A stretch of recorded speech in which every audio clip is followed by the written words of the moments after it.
dans la nuit du mensonge et des silences imposés.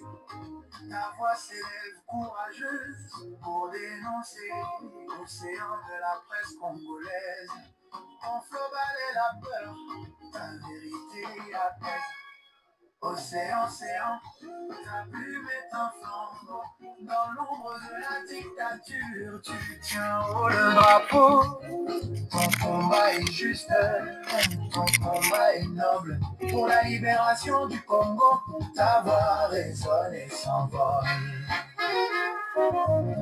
Chaque mot est une arme, chaque phrase une lumière. Tu portes l'espérance dans un pays meurtri de guerre. Océan du Congo, ton eau est résistance, ton canal est la liberté, ton souffle est l'espérance. Océan, océan, ta plume est un flambeau. Tomba, Lipasa, Azakaka, Wanatoko libéraire Congo. Dans l'ombre de la dictature, tu tiens haut le drapeau. Ton combat est juste, ton combat est noble. Pour la libération du Congo, ta voix résonne et s'envole. Kudos à toi, sentinelle de vérité. Ta voix ne tremble pas, même face à l'adversité. Océan de la presse, miroir de nos douleurs. Tu chantes la justice, tu sèches nos pleurs. Dernier océan, ton nom restera gravé dans l'histoire d'un peuple qui refuse de plier. Ton combat est juste, ton combat est noble. Océan du Congo, ton combat sera indoublable.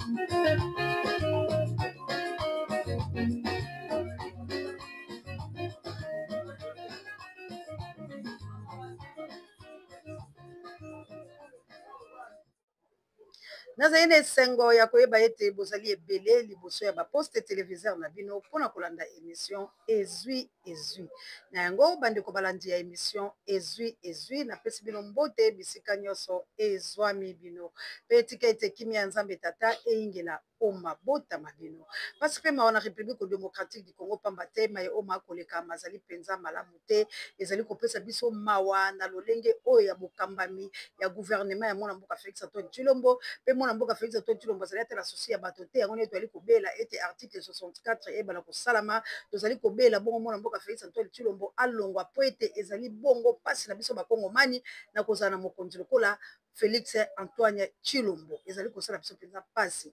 Alors équipe pour la na États-Unis d'Amérique mana nanga na kunya dolanga na États-Unis d'Amérique yanga mokonzi na Angleterre na mboka ya Big Daniel Genda tozona nu vidéo oyo ba sinistre po boyoka mawa bomo na ete segeli bobunda.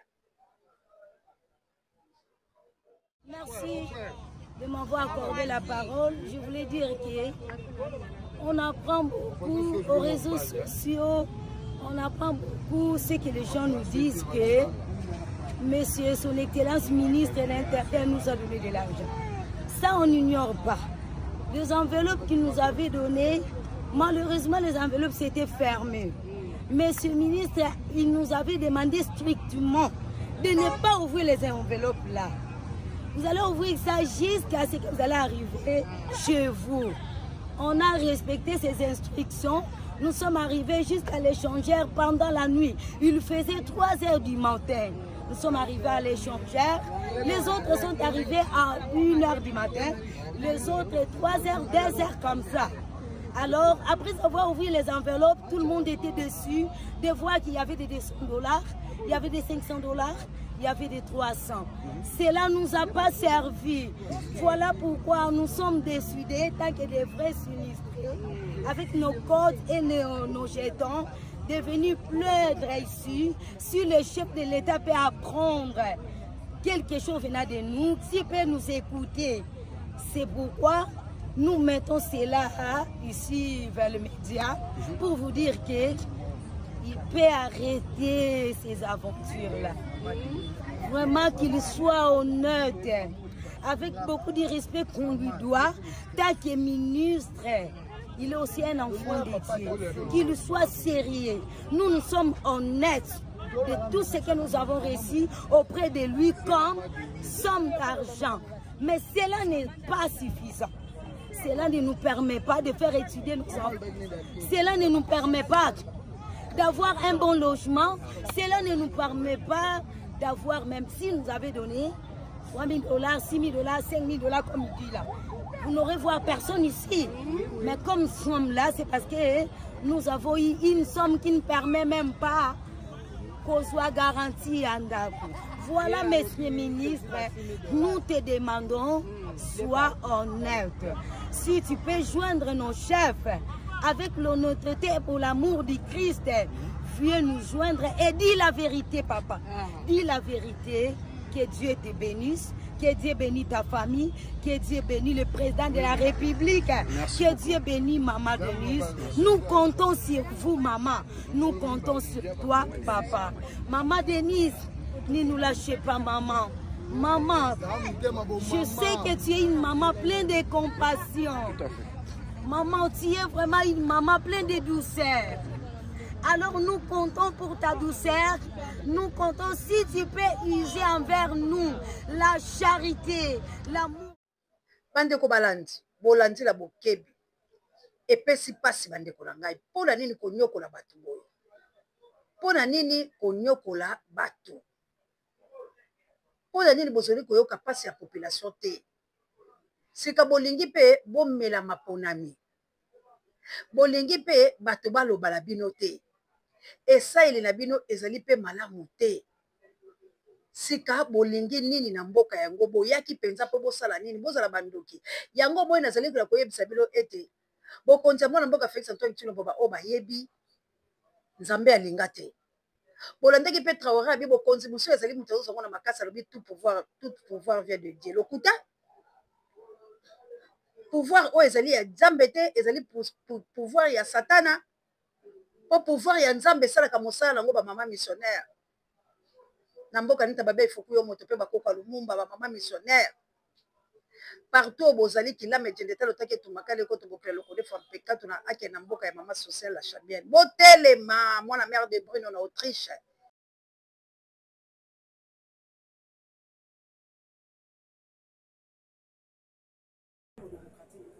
Yango moni lelo ba kongo mani banso ba telemi pe ba fungoli miso kubela Kabila. Parce que c'est Kabila qui fait peur au gouvernement au point de yebi yango. Yango moni ezala ba opposé ezala ba congolais belé bazali ko bela ba embeli yo nani. Oyo kobo ya Kabila ba loyembo bimi ya Kabila belé pourquoi? Parce que mwana mboka Félix Antoine Tshilombo ayaki ne pas ba congolais ba kufa. Tout la ndala papa.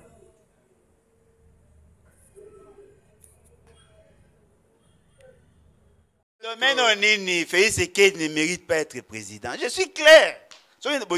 Nos propositions. Et tu ne veux pas non plus aider le Congo. Congo veut dire Félix Tshisekedi. Malongwa. Boso aux incompétents, il faut que tu aies aider Congo le jour où on a un sérieux a commis président à Mayelonga à Lingaraza Nango. Tshisekedi, ça fait 6 ans. Fort malheureusement. Pouvoir. Fort malheureusement. Alors, et l'autre mot comme Madame Mossassa. On se pose la question. On peut avoir la même réponse. Ah bon, c'est la famille. L'autre Madame Mossassa. Tiens, on m'a dit.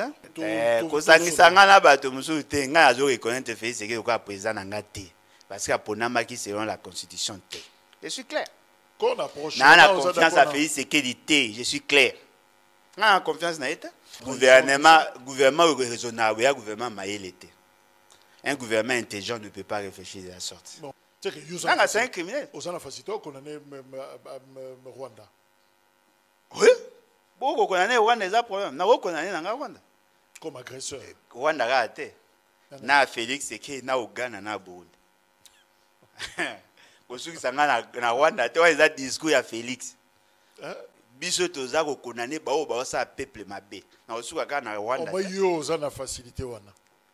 Ya condamner parce que singa kia bi non bato yo so wana et dialogue OK, c'est bon mais pas condamner. Na condamner Félix. Je commence par lui. Parce que quel que soit ce que le Rwanda peut nous faire, si on avait un président sérieux, discipliné, le Rwanda n'allait pas le faire. De la même manière, vous me condamnez si mes enfants posent des actes à ma besoin, ça preuve une mauvaise éducation. Vous me condamnez. De la même manière, je condamne celui qui est présenté comme président de la République. Dans le Bara, je soutiens ses idées. Les Kabila que moi j'avais soutenu à cette époque-là n'avaient pas fait de Félix Tshisekedi président.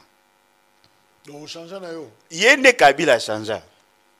C'est que yo soutient Bessi là. Moi, j'ai soutenu l'idée. L'idée en gros qui couchait dans la Constitution. Je ne savais pas que Kabila allait faire de Félix Tshisekedi président. Je soutenu Kabila à Kala. Où a commis ça Félix Tshisekedi président. Parce que quand je disais ça, Kabila ne pouvait pas faire d'un monsieur comme Félix Tshisekedi président. Donc, tu nous soutiens. Ça sert à rien de pas balancer. Non, mais de la. Pas balancer, on va pas ça va vivre. Mais de la même manière, le 24 janvier 2019, l'IDPS a chanté pour la gloire de Kabila, non? Asenga Kabila longo la linette pour Aseka. Dans la vidéo, ils ont applaudi Kabila. Ils ont bilan dans la clôture. Parce que jour Wanande, avec Sikara Kozala président, il a été applaudi, ovationné ici, n'a pas aidé la nation. Moni Kabila on a soutenu, c'était en 2014. Mais Bango va soutenir Kabila en 2019, à la fin. C'est-à-dire qu'ils ont cru à ce que j'avais dit, mais après, bah, que Kabila c'est un sanguinaire. Bango va changer, au moins il va changer. Donc tu ne t'es pas contredit. Hein? Non, moi je reste constant. Les idées que je soutenais, je continue à soutenir les mêmes idées. Mais la déviation à Kabila, je ne soutiens pas. Mais eux ont soutenu la déviation à Kabila. Moi, une nuance. Alain Bolodjoa, Andi Maka Félix Tshisekedi. Andi Marie soutient. Il n'est pas digne à confiance. Il y a moins bien de fois. Il est comme mon fils en fait. Comment y arriver? Il y a un monde de pesa nga kanda. So yi mutalobi na ngina bakisa soldat sold. Na ko boya ndenge nini? Mazako so otuni o kusa ngonde ni. O saka 18 ans na Kabila. Oh, mais franchement, na poser aucune question. Okukuka kokoma ngonde ni. Mutalobi na posa bana batanga ofele. Eza idée à moi bien. So otuni comment asiliki? Ba on basilika kaka. Oza ene, oza jaloux, oza tribalisme. Non. Alors, makambo booloba na koki kondima na nga yango. Mais so na tuni bino bokosala ngo ndenge nini? Bopesa ka réponse. Esili. Bolandi mona mboka le bolotwa. Ezali pasi. Pola nini mboke nyoko mi lolenge o toyebi te. Bazali koboma, désordre ezali partout. Donc eloko moko ya malonga ezali kosala mate. Sika toloba te. Makambo manso mazali bobele mabe.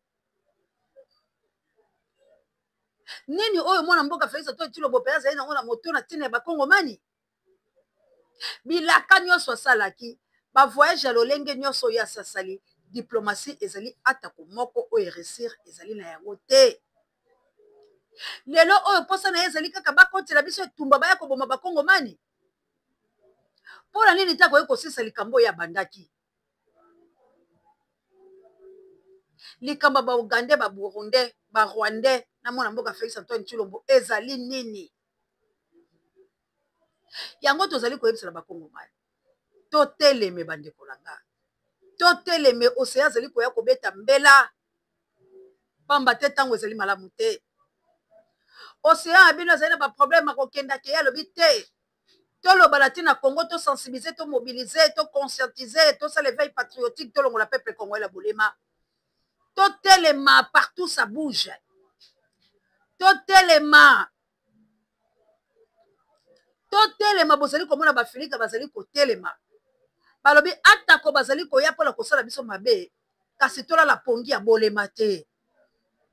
Tola la pongi ya bolema te papa Denis. biso nyonso totelema makambo mazali malamu te makambo mazali mabe maye oyo mazali kosalama na ekolo ya biso ya kitoko ezali te ekomi ntango oyo biso nyonso tomilengele mpo ete tobunda etumba pamba te soki tomitiki tokokota bongo na bowumbu tokokotola bowumbu mpenza oyo ya solo mpe tokobima lisusu te mpo ntango bango bakozwa ekolo bazwi mboka ya biso bakosaka na biso lolenge oyo elongobani te mwana mboka Félix Antoine Tshilombo la gouvernement na ye ezali kaka ya bamiyibi balei misolo ya leta badetourne yango ozobenga bango badetourne na lokota ya li français bazali bamiyibi balei misolo mpe basali eloko te nyonso oyo balobaki eloko moko ezali kosalama te tala likolo ya bato komona te likolo ya makambo mabe ya mboka oyo opération bukabuka bino moko bomono ndenge ebomi bato matano be basali bya bango bakongole bazali kolela ya solo ntango bozali kobuka esengeli mpe bopesa bato oyo bolobaki ntango bozali kosala makambo oyo elongobani te na banzi bolandi basinistre wana boyoki mpe ndenge bamama balobi tokokende te ezali mpo ete bazali kopesa bango misolo te misolo me bango misibe ebimaki bapesi bango bamvela mpe balobi bokende yango ti bisika bokokende bofungula te gouvernement ya moyibi bwauta wapi bakende kofungula ezali ba 200 ba 300 na place bapesa bango ba 5000 sikoyo droit na bango bakomi sikoyo kolelaka yo yo kopesa bango mbongo olobi na bango bofungula te ti place bokoma boyebisa nga bakobika lolenge nini kasi kongo ya biso yango wana tozwa likama monene oyo koti mawa mingi na bamabota ya bandeko oyo video Josias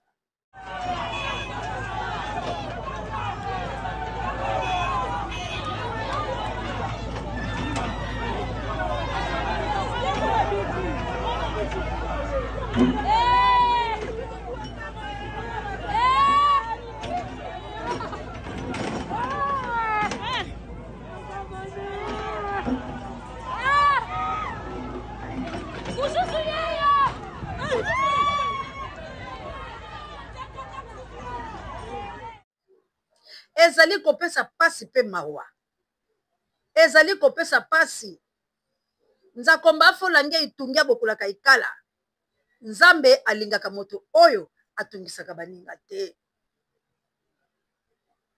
makambo bino bozali kosala boyebaka yango tozali kobelela na bakongomani na este bazali koboma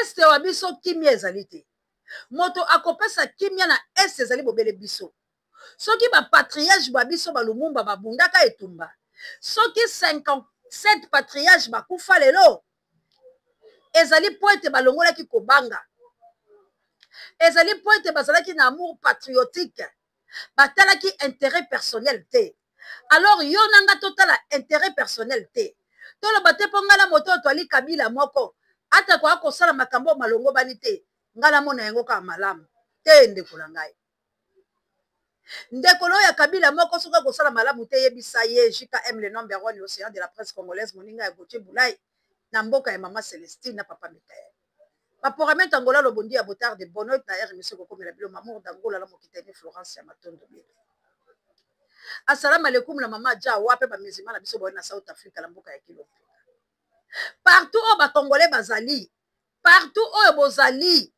mon mère de Brie en Autriche ba maman et ba papa et tout tel mato se mobiliser pour na ko libérer mboka la biso ezali tango auto vanda te ezali tango auto mitala bomo na biso te po tozali ba kufi kwa ke toza kobika mboka la biso ba tie biso na bombu pasi ba cercle biso tozali neloko kosala te alors soki bokondimaka lolenge ya makambo ezoleka bokomona video moko oyo nakotiela bino ya solo bokoseka me mboka ya lolenge oyo ezali musika ya développement ezali musika ya démocratie parce que rien ne va esengeli biso moko toluka totonga kongo la biso na mayele mpe boyebi mpe na bolingo ya solo mpe na koboya makambo manso oyo ya mabe ezali bongo komosalela biso nakotika mwana mboka Félix Antoine Tshilombo nakozala lokola tata mokonzi mo ekolo ya kongo ezali kobelela nde malédiction mpe liwa pamba te mwana mboka ayaki na lolenge ya malamu te akosalela bino mpe eloko ya malamu te ata kobozeli lelo ata kobolobi lobi ata koboboyi lelo kasi boyebaka ete eloko ya malobi ekobima kuna te pamba te babotoli na ye bango wana babandi koya mpe basi balobi na monoko na bango ete na etumba oyo ekozala te babikisa mutu ekozala perdant na gagnant alors cela veut dire baza déterminé na combat na bango il y aura un perdant il y aura aussi un gagnant alors qui va perdre qui sera le gagnant po eza komona na miso parce que aujourd'hui il y a des chansons oyo bazoyembela mwana mboka Kabila bokondima kutu te nde bazali koimmortalize ye bazali kotalisa bolamu na ye congolais akomi na posa ya Kabila azonga mpo aya kozwa ebonga na ye asala mosala alors nani akoboya mpe Kabila na mikolo ezali koya nani akoboya Kabila na mikolo ezali koya pamba te soki totali lipa oyo toliaka totali lolenge toliaki totali lolenge tozalaki totali lolenge ya Félix mwana mboka Félix Antoine Tshilombo amela mpenza mbondo mpe mbondo yango ebali kosala mosala mbondo oyo amelaki akanisaki akosi bato nzoka nde akosaki nde nzambe tala frappe ya nzambe yango eye na awa nde nasilisi video oyo ekosekisa bino kasi boprendre conscience ya mboka nde bozali matondo na bino banso nzambe apambola bino bosabone massivement bopartage bémission bisika nyonso bozali merci la Josias Kabulo na mosala kitoko osalela biso mpe la pape J directeur recherche stratégique pepe à son âme sango mokoti pareil bémission ba biso la patrie ou la mort nous vaincrons papa le frère na mama Clarisse na mboka lipasa na ino ya se ante live na mboka ya bamama ya moto mochali moto mochali moto mochali moto mokozima makate la patrie ou la mort nous vaincrons et la peur doit quitter nos esprits bye.